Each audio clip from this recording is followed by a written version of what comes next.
All right.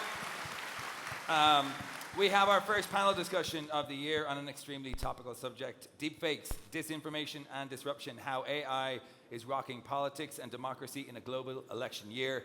You know, this is a really hot topic because only the last couple of days we've seen AI images from hurricanes driving political conversations. To share their knowledge and insights, we have a very illustrious panel for you.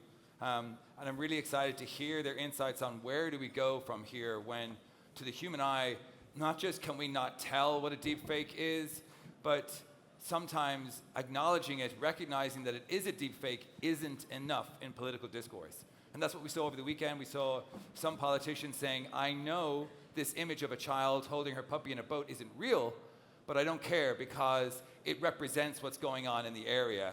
And that really brings us to a very slippery slope, I believe. So really looking forward to hearing from our panel. They are chaired by Professor Claes de Vreese. He's a university professor of artificial intelligence and society at the University of Amsterdam. He's also the co-director of AI and Media and the Democracy Lab there. Please welcome our panel and Claes.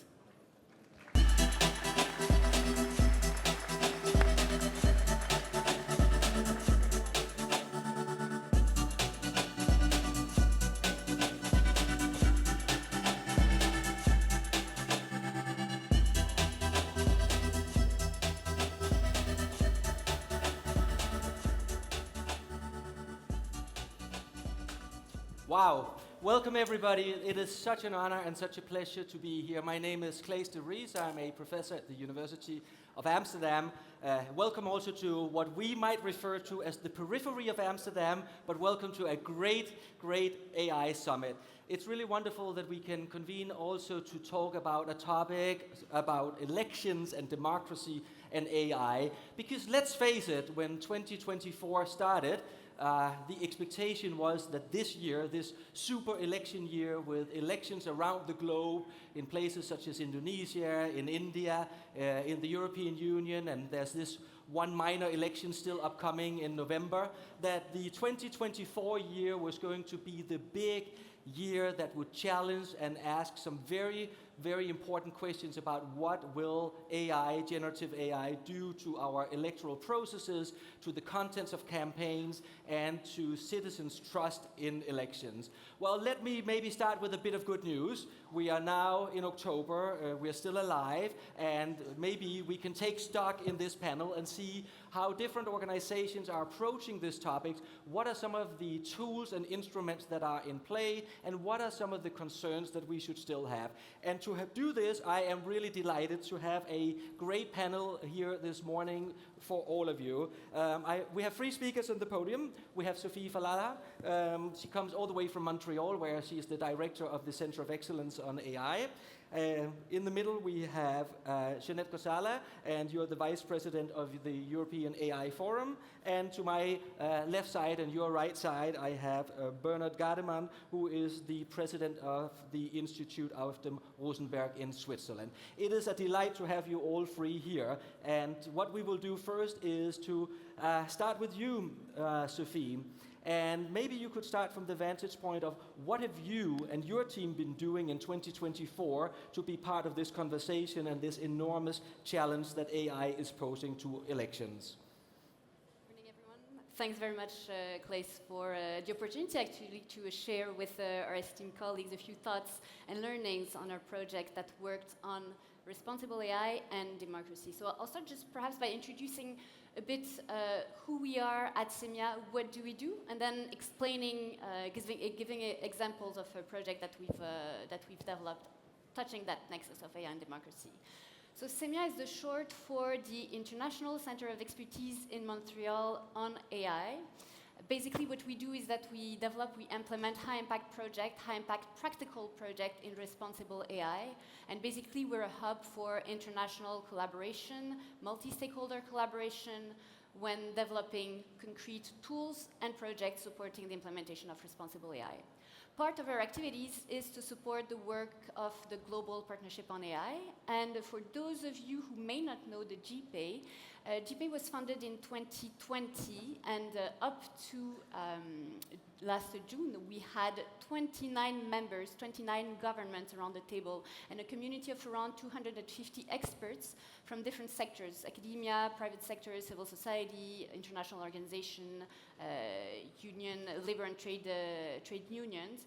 And so everyone working together to bridge the gap between theory and practice when we think responsible AI. Starting July 1st, so really a few weeks ago, we just signed a partnership agreement and an integrated partnership with the OECD. So now we have around the table 44 countries and a community that more than doubled of experts that will tackle the challenge of developing the toolbox of AI governance, from the policy perspective, but also from the perspective of practical tools useful to implement and make responsible AI a reality.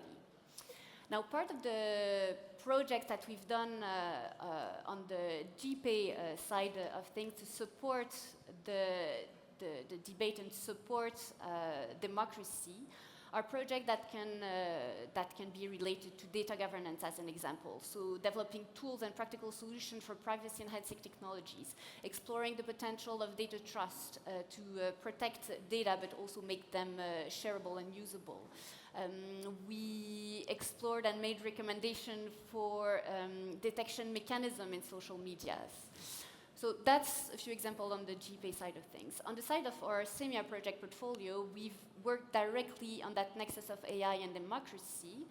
First, for the government of Quebec, who approached us and really asked us to think about societal impact of AI, and hence we made a recommendation to the government that in order to make sure that at the government level, and when we speak with the director of the general election in Quebec, there was a recommendation to increase literacy in the government, but also provide them with tools to make sure that for the next election in Quebec, that will be in 2026, the director of the elections will have the tools needed to make sure that there's no infringement of privacy, and it's an example, and we don't live all the bias. So let's say that we're very much learning on what we see happening at the moment.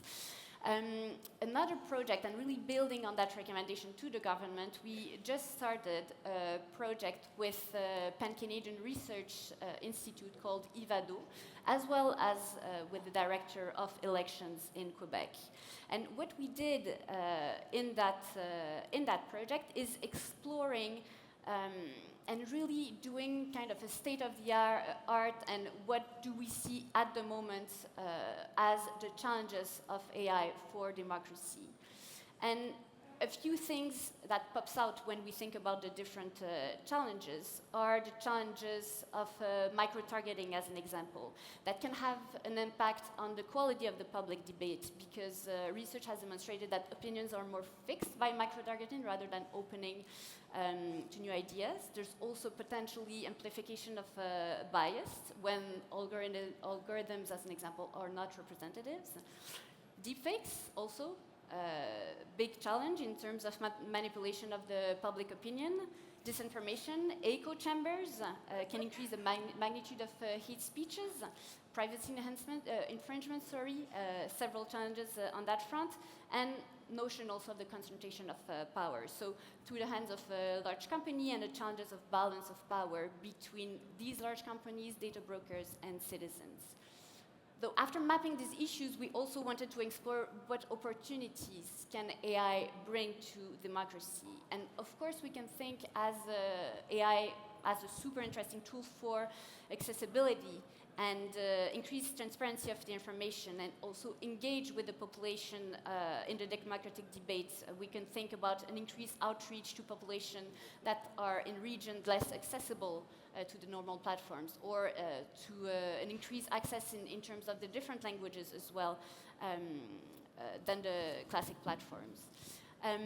Optimization of the public services also through AI could support a faster response to the needs of citizens. So then again, in terms of consolidating the democratic value and of a society, that can be super interesting. Detection mechanism and other tools and more technical tools are also seen as a good opportunity for the government and the different electors to understand what are the opinions and the challenges lived by the population. So AI is a good can listen to the sound, I would say, of what is heard on social media. And at the end of a report, so mapping these challenges but also these opportunities, we suggested a few tools that could be implemented at the individual level, at the more societal level, at the level of government, and also from the technical perspective and from the more policy governance and regulation perspective. I won't go into all the details of all these tools. I'll leave that for later on in the conversation. Perfect, Sophie. Thank you so much, and I think also thank you for pointing out the multiple facets here, whether we are talking about how AI is or contributing to an already ongoing debate around micro-targeting, whether it is a deepfake at the next level, but also what are some of the tools in the toolbox when it comes to governance. Jeannette, maybe on to you. 2024, what has been your and your team's major sort of work in trying to address some of the challenges on the table? So thank you very much. I'm very happy to be here. I want to start with 3 facts, actually. What we've been seeing is that disinformation as a service is a new business model, a very lucrative one. We've seen AI-empowered fraud increase by 3,000%. And we see that online there's a massive amount of digitally generated media for malicious purposes to steer democracy in a different way. So this is very concerning, and these numbers are even outdated and the developments are even faster. So what have we been doing? In my function as president or vice president by the European AI Forum, we have looked at this very closely from a regulatory perspective and tried to incorporate into the AI Act neuralgic points to break down the disinformation cycle. So we've been working here to develop codes of practice and codes of conduct with the media industry, who is very much transforming digitally currently. You can automate content generation, but what cannot be automated is the responsibility for media and media content, in particular when it's going to inform the public. So these are things we've been exploring very much. I've been also working with the industry, of course, because we're seeing different things, technical tools, watermarking, but also labeling content. So those are things that I think are going to be of huge importance going further in making media trustworthy and informing also users and increasing transparency there, and also contributing to the plurality of media and to the media freedom. Thank you so much. And Bernhard, an educator par excellence, from your vantage point, what has been sort of the key focal points that you've been focusing on in 2024 to meet this big challenge? Thank you, Claes. Well, first and foremost, it's a real pleasure to be back at World Summit AI. What's been happening over the past 12 months, maybe just as a mean of quick introduction, we run what I'd consider probably one of the most holistic, forward-looking education environments for kindergarten all the way up to high school students. And why we're doing this is because a few years ago, when we took over operational management, we noticed that in traditional education, we are not preparing students today at all for this type of challenge like we're discussing on the panel. Why is that not happening? Well, education is a slow-moving animal, and it's just maybe similar to politics, struggling to adapt to new circumstances. And so we wanted to create an educational environment where the content is not only relevant, but is also up to date. We achieved that by partnering with companies such as Boston Dynamics or, for example, legal experts in the technology space that help our students in critical debate to address some of those topics, because I really believe that the key to many of these issues are in providing information, tools, skills, and know-how to the future legislators, but also to the future creators of AI models, and then finally to consumers, because even if you say, I'm not interested in technology in particular, you need to be able to understand what is a good source, what is the origin of a model, what data is it using in order to derive certain results. And so that's the drive we continue to be on. Roughly over a year ago, our students launched the AI Charter, which was designed as a global accord, a framework that all nations around the world could agree on to then later base the legislation on, because we appreciate this technology doesn't know any borders. It is a commendable effort to start this difficult task of providing regulation, but if that's only a local question, I think it will be very difficult to enforce and to find international consent. Thank you so much, Bernhard, also for bringing up, I have a sense that my mic is not working. Test? No? No sound? Yes, there's sound. Thank you also for bringing up, I think, the very important point of education, and also bringing up the charter as an example of leveraging a joint effort in thinking through these things. And maybe that is one of the challenges that 2024 has also really brought to the foreground, is that we have seen a bloc in the European Union, we have seen major countries in Asia, we have seen United States, all grappling with legislation and regulation in this area. But what is also needed is a more and a broader, almost global perspective on these topics. And we have now here expertise from organizations that have been developing tools that are, some of them scalable. We have governance challenges, some of them are borderless, and we have an inspiring example from the education sector. So a question to all of you would be, what in your view would be pathways forward as we think through this sort of global governance puzzle of who is going to drive and integrate and have these different blocks speak to each other? And maybe I start with you, Jeannette, on this one. Thank you very much. So I think when we look at disinformation and with a view to ensuring trustworthy media, we need to look at the disinformation cycle, which mainly has 3 focal points. So the first point is when the media is generated, so in particular with artificial intelligence, which helps malicious actors generate artificial media and synthetic content at a really new scale. This is where the first entry point of the AI Act hooks in and requires technical watermarking in the metadata for this content to be recognized, because it will be harder and harder to distinguish between the original content and artificially generated content, and with our eyes we are even not able to do that anymore because the results are so impressive. The second focal point is when this content spreads. So I think a key player here are the big social media outlets and platforms, of course, because content more and more circulates via these platforms, and they are virally distributing, of course, all sorts of messages. So having trustworthy filters here and kind of like checking procedures, I think, will be very, very important, because this information is not binary. It's not fake news and original news.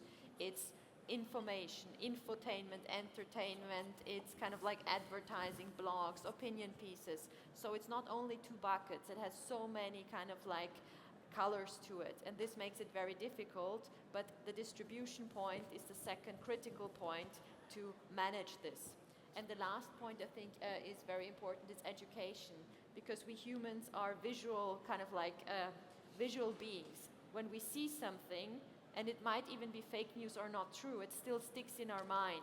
So starting at the earliest with pre-bunking and educating the society as a whole, so not only the young people, but kind of like up to the high ages, that this is now possible, and you cannot trust everything you see, because it might be fake news, it might be media generated to drive you to a certain action, is very critical. And then debunking, of course, also if there's fake news out there, trying to inform the public that there is a fake news piece out there and that it is not correct. So as you see, we have these 3 critical points, and it's very much, I think, a mix of regulatory aspects, of the tools, of technical tools, and very much also of education for everyone. So my mother doesn't know that it's possible to synchronize and generate synthetic voices. So one day she might get a robocall with a voice from me, or even kind of like it's possible to generate a video with 1 picture, $0 in 25 minutes, of 1 minute of me saying, okay, please transfer money to XYZ. So this is a whole new scale we are dealing with, and we all need to collaborate because, as you said, the technology has no borders, and we need a diverse toolbox to combat here. Yeah, no, I think thank you for pointing out that ecosystem approach and sort of across the entire value chain where this is coming. I do wonder if I can push you a bit, Sophie, on the sort of the governance also here and how we can make sure that there's more sync across the different parts of the world on this topic. And well, thanks for the question, and I'll build on what Jeannette just said, in the sense that in our AI governance toolbox, understanding the issues and the challenges, part of the solution will be with the tools, part of it will be with more not soft law, but soft regulation governance, and of course there's a space and there is a need for more the hard law and hard regulation. So we need to understand the different elements in our AI governance toolbox and then understand which international organization or initiative will be the one to should be the one to take the lead. I don't think that's a personal view here. I don't think that one organization has the potential to do everything. I think that we need to understand who is strong in what, and so really building on the strengths of the different initiatives and coordinate better the work that we are all doing, because I think that we all have the same objective of making sure that we can take advantage of the opportunities of AI, but really understanding and managing the risks. So back to international. And where do you see the most sort of hopeful movement in terms of organizations or international collaboration that is trying to initiate, coordinate, and push for this? Good question. I think that back to understanding the strength of the different organizations. As an example, the UN are very strong and they have the leadership into reaching out more widely to different countries and low middle income countries also, because we need to think about them when we think about the development of AI. It's not only a question for the Northern Hemisphere or the Western world, I would say.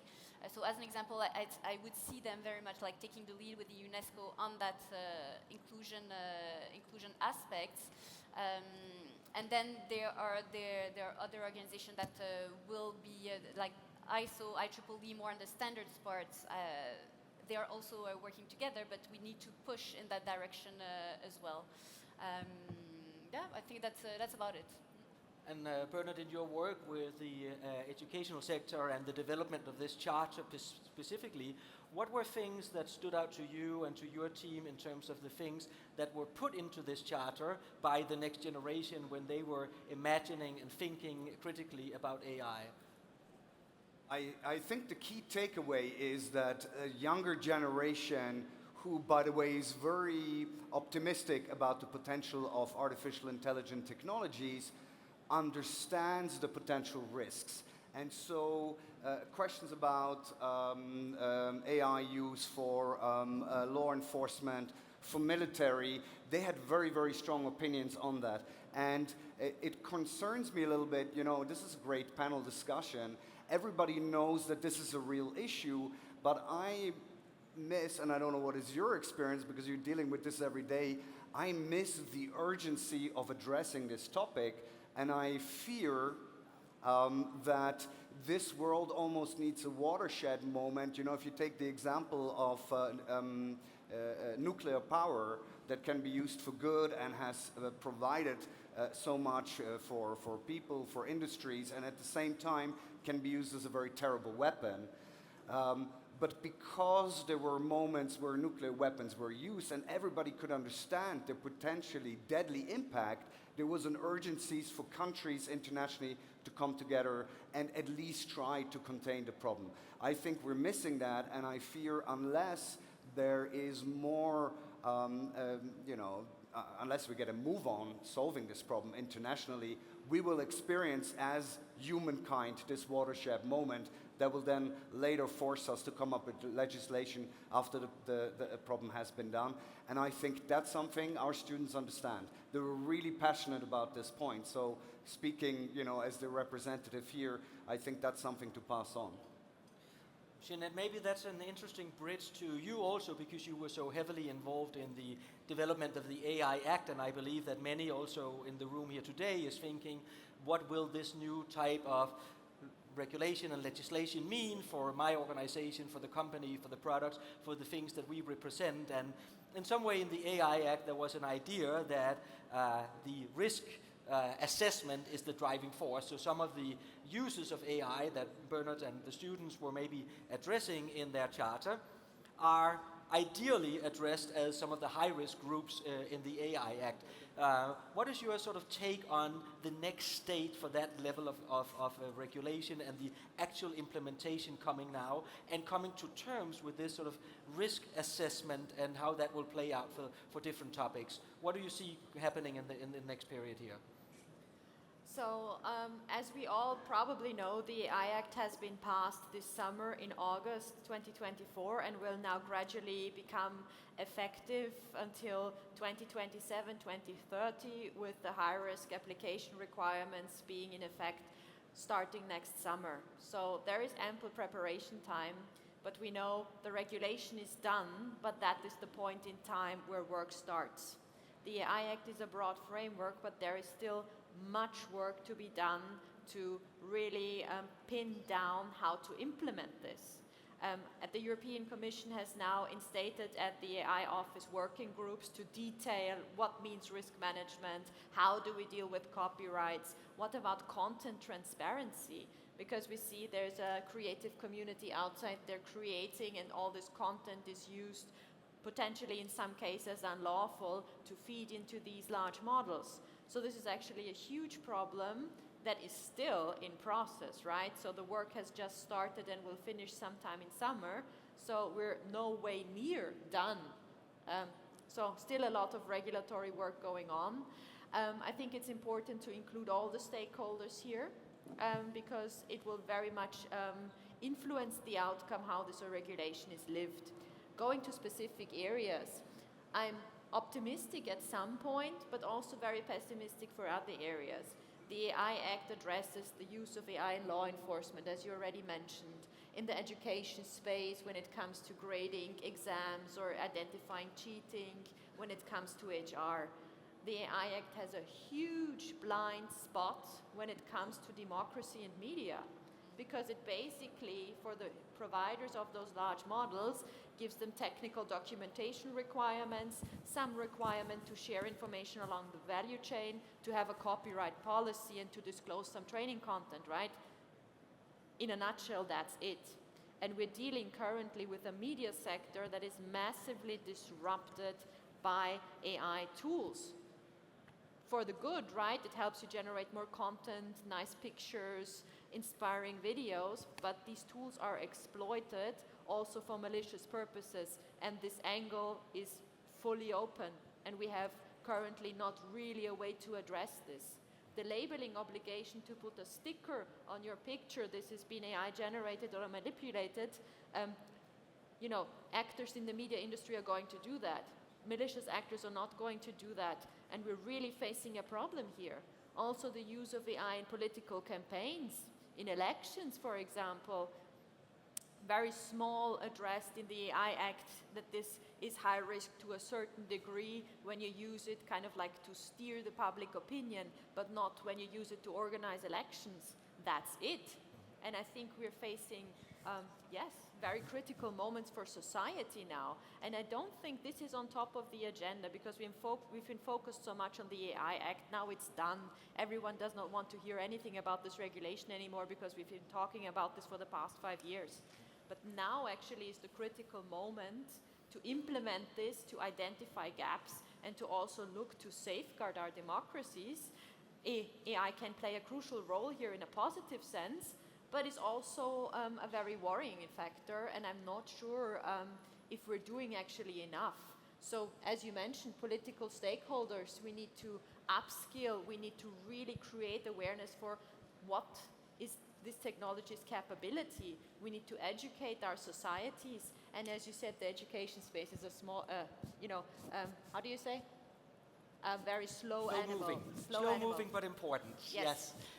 I If the education space moves so slow and the technology is already there, I don't see how we're going to synchronize this if there are not other initiatives actually to help bridge this gap.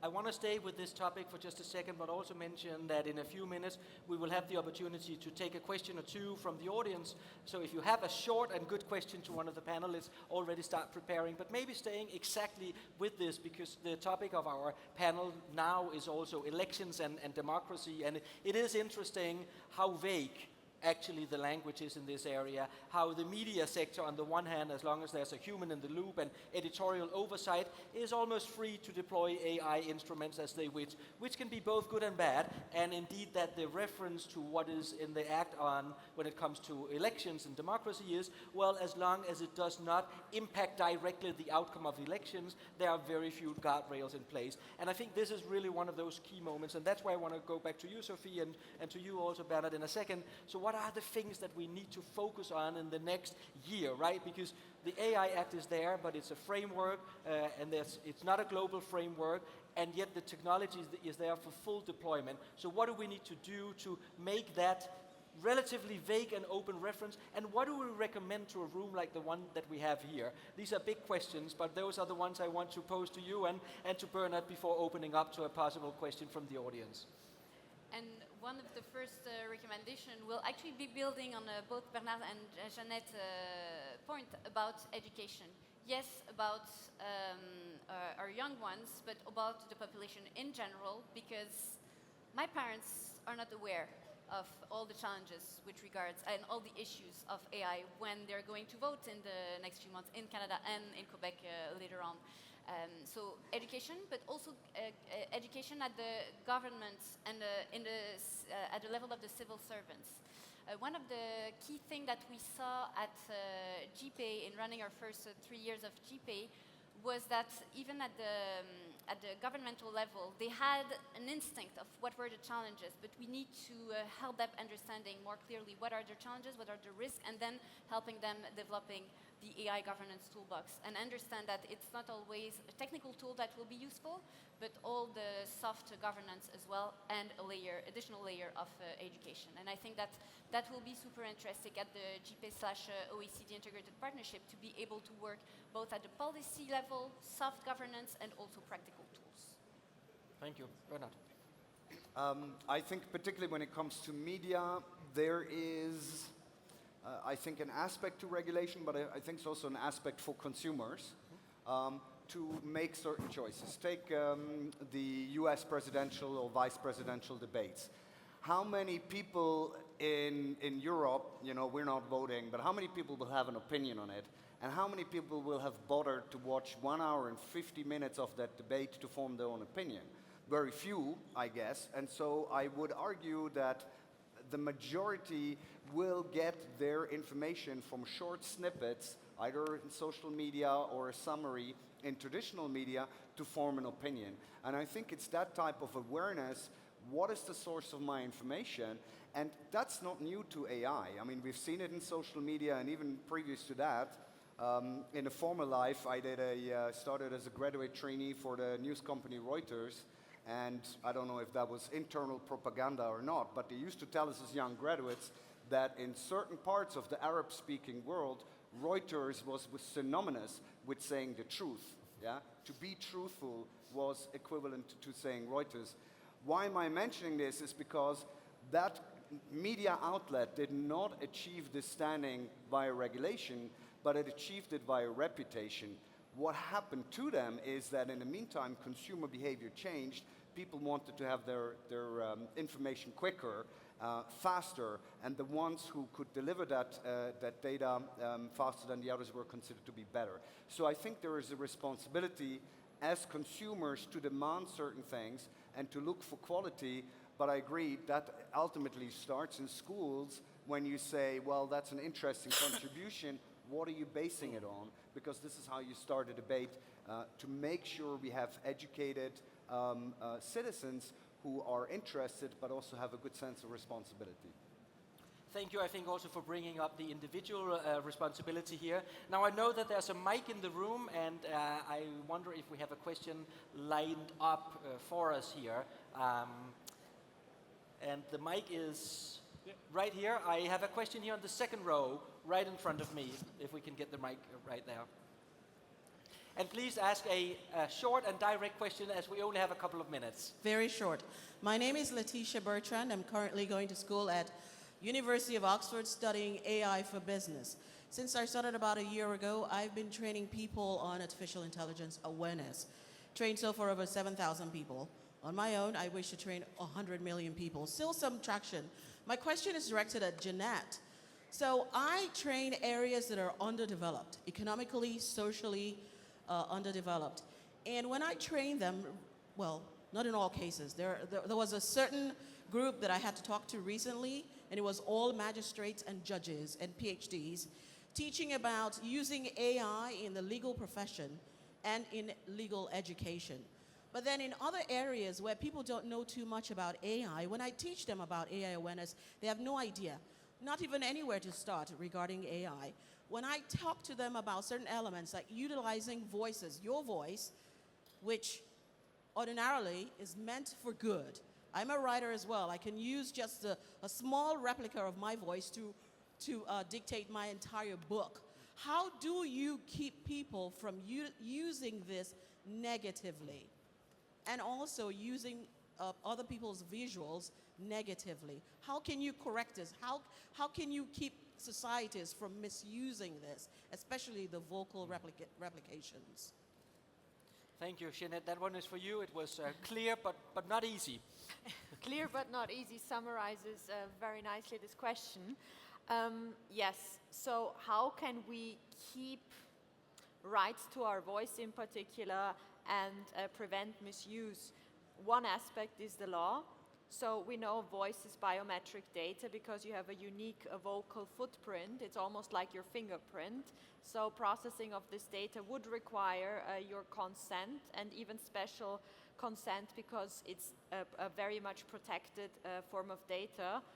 If you do this illegally, the person would be exposed to very high fines under the GDPR, so 20 million or 4% of worldwide turnover, which is a concern for the business side, but not a concern for the malicious actor side, because they usually don't care about the law.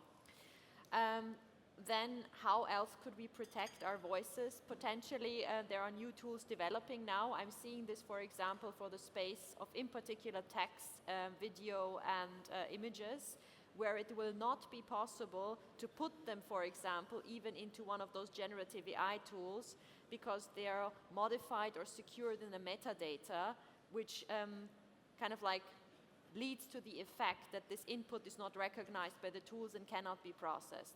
So I think in particular technical safeguards will be key for the future to prevent misuse of our pictures, voices, whatever, because the laws will only be relevant for business actors and actors that want to play fair, but you will always have people that want to misuse those kind of like assets, and there you need, I think, more than the law, you need technical tools and prevention that makes it impossible, in the best case, to do these of malicious things and exploit your assets. Wow. Ladies and gentlemen, everyone in the room, I want to say that oftentimes you think, how much can we cover in 40 minutes? And I think this panel was testament that you can do a lot in 40 minutes. I want to thank everyone on the panel, so both you, Bernhard, but also you, Jeannette, and you, Sophie, for great contributions and for sharing with us also some of the things that we can do, ranging from tools to governance and regulation, and also the individual responsibility. And thank you all to the summit organizers for putting this topic of AI and democracy literally on the main stage, and have a good continuation of the day. Thank you so much.